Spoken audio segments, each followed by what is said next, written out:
అధికారం కోసం ఎన్నికల ప్రచారంలో మున్సిపల్ పారిశుద్ధ కార్మికుల కాళ్లు కడిగి శాలువాలు కప్పి ఎంతో ప్రేమాభిమానాలు ఒలకబోస్తూ ఫోటోలకు ఫోజులిచ్చిన పాలకులకి గద్దెనెక్కినాక కార్మికుల గోడు వినపడదా? మున్సిపల్ కార్మికులతో ఓటు బ్యాంక్ రాజకీయాలు చేస్తారా అంటూ ఏఐటీయూసీ విజయనగరం జిల్లా ప్రధాన కార్యదర్శి బుగత అశోక్ ఆగ్రహం వ్యక్తం చేశారు.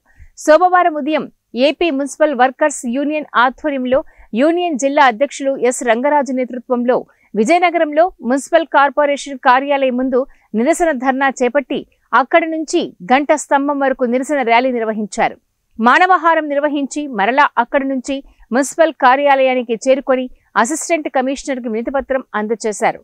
అనంతరం బుగత అశోక్ మీడియాతో మాట్లాడుతూ గత వైసీపీ ప్రభుత్వ హయాంలో 6 రోజుల పాటు రాష్ట్ర వ్యాప్తంగా మున్సిపల్ పారిశుద్ధ కార్మికులు సమ్మె చేయగా అప్పటి ప్రభుత్వం చర్చలు జరిపి సమస్యల పరిష్కారానికి ఒక కమిటీ వేసి జాప్యం చేసింది.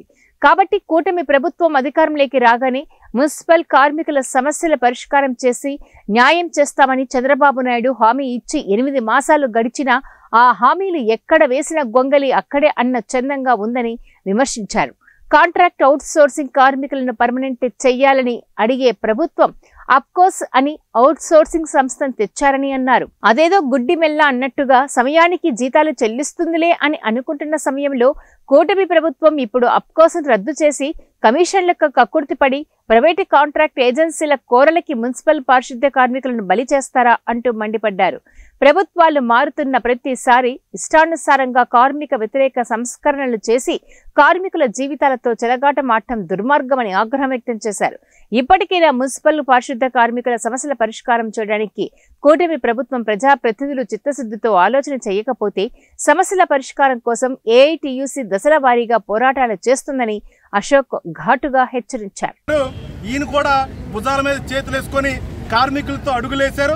ఇవాళ కార్మికుల సమస్యలు పరిష్కారం చేస్తా ఉన్నారు. కానీ పవన్ కళ్యాణ్ గారేమో కార్మికుల సమస్యలు పక్కన పెట్టి ఆయనేమో ఈ విధంగా కాషాయ వస్త్రాలు పెట్టుకొని గుళ్ళు గోపురాలు తిరిగేటువంటి పరిస్థితుల్లో ఉన్నారు తప్ప కార్మికుల సమస్యలు పట్టించుకునేటువంటి పరిస్థితి లేదు. కార్మికుల సమస్యలు విపరీతంగా ఉన్నాయి. సరెండర్ లీవ్లు ఉన్నాయి. గతంలో సమ్మె కాలంలో కార్మికుల కోసం గత ప్రభుత్వం ఇచ్చినటువంటి హామీల్ని కూటమి ప్రభుత్వం వస్తే మేము అమలు చేస్తాం, ఆ హామీలు నెరవేర్స్తామని అధికారంలోకి వచ్చినటువంటి కూటమి ప్రభుత్వం 8 నెలలు కావస్తుంది. ఆ హామీలు ఏవి కూడా అమలు జరిపే పరిస్థితి లేదు. వారంలో ఒక్క రోజు సెలవు లేదు. సెలవుతో ఉండి వాళ్ళ అనారోగ్యంతో ఏదో రకంగా సెలవు పెట్టుకుందామన్న పరిస్థితి లేదు. వారానికి ఒక రోజు సెలవు ఇవ్వమంటే అది వర్తించదు. అలాగే సరెండర్ లీవ్లు రావాలి, ఆ డబ్బులు వాళ్ళకి ఇవ్వండి, వాళ్ళ కష్టార్జితం వాళ్ళకి ఇవ్వండి అంటే దానికి ముందుకు రారు. వాళ్ళ సమస్యల పరిష్కారానికి ముందుకు రారు. ఏమని అడిగితే ఇది స్టేట్ పాలసీ అని కమిషనర్ గారు చెప్తారు. అయ్యా స్టేట్ పాలసీ అంటే ఈ స్టేట్లో విజయనగరం మున్సిపల్ కార్పొరేషన్ లేదా అని అడుగుతున్నాం. విజయనగరం మున్సిపల్ కార్పొరేషన్ ఉంది కదా. మున్సిపల్ కార్పొరేషన్ ఈ కార్పొరేషన్లో పనిచేస్తున్నటువంటి కార్మికులందరూ ఈ స్టేట్కి సంబంధించిన వాళ్ళు కదా. ఈ సమస్యల్ని మెమోరాండంని రాష్ట్ర స్థాయిలోకి తీసుకుని వెళ్ళి మీరెందుకు చెప్పడం లేదు, మీరెందుకు అడగడం లేదని ఏఐటీసీగా మేము అడుగుతున్నాం. మీ సమక్షంలో ఆ మినిస్ట్రీ అందరు కమిషనర్లకి పంపించారు. కానీ కమిషనర్లు ఆ మినిస్ట్రీని ఇంప్లిమెంట్ చేయకుండా ఈ కార్మికులు చాలా దారుణంగా ఈ కార్మికుల్ని అన్యాయం చేస్తున్నారు. ఏం చేద్దంటే కమిషనర్ జీవో అంటాడు, ప్రభుత్వం మినిట్ అంతది. ఈ రెండింటికి కూడా ఒకదానికి కూడా పొందం లేదు.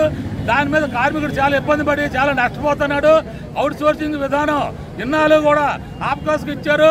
ఆప్కాస్ ఏదో వడదూరం జీతాలు వేసి పిఎఫ్ ఏసీ కూడా కడుతున్నాడని వాట్సాప్లు వచ్చి ఇప్పుడు ఆప్కాస్ని ఈ ప్రభుత్వం కూటమి ప్రభుత్వం వచ్చి రద్దు చేసింది. రద్దు చేసినప్పుడు నువ్వు మెరుగైన ఉపాధి కల్పించాలి. వాళ్ళకి మెరుగైన ఉపాధి అంటే పర్మిట్ చేయాలి. పర్మిట్ చేయకుండా ప్రైవేట్ ఏజెన్సీలకు ఇస్తున్నాడు అవుట్ సోర్సింగ్ని. ఇంతకుముందు కూడా అవుట్ సోర్సింగ్ ప్రైవేట్ ఏజెన్సీలకు విజయనగరం ఈ మున్సిపల్ కార్పొరేషన్ ఇచ్చి చాలా మంది పిఎఫ్లు 80 లక్షల దాకా కట్టలేదు. కార్మికులు అందరూ అవుట్ సోర్సింగ్ 80 లక్షలు నష్టపోయారు. 6 నెలలు ఏఐటీగా ఆ 80 లక్షలకి పోరాటం చేసినా సరే ఈ అధికారులు కానీ ఈ మున్సిపల్ కమిషనర్ కానీ పోలీసులు కానీ ఎవరు పట్టించుకోలేదు. అలాగే ఇప్పుడు కూడా ప్రైవేట్ ఏజెన్సీలకు ఇస్తే ఈ కార్మికులు నష్టపోతారని ప్రైవేట్ ఏజెన్సీకి ఇవ్వకుండా కార్మికులు పర్మిట్ చేయమని అవుట్ సోర్సింగ్ ఏఐటీగా డిమాండ్ చేస్తాను. అలాగే ఏదైతే చచ్చిపోయారో ఆ కుటుంబంలోని ఉద్యోగాలు ఇవ్వమని 6 నెలలు బట్టి దపదపాలుగా మినిస్టర్కి, ఎమ్మెల్యేకి, కమిషనర్ కూడా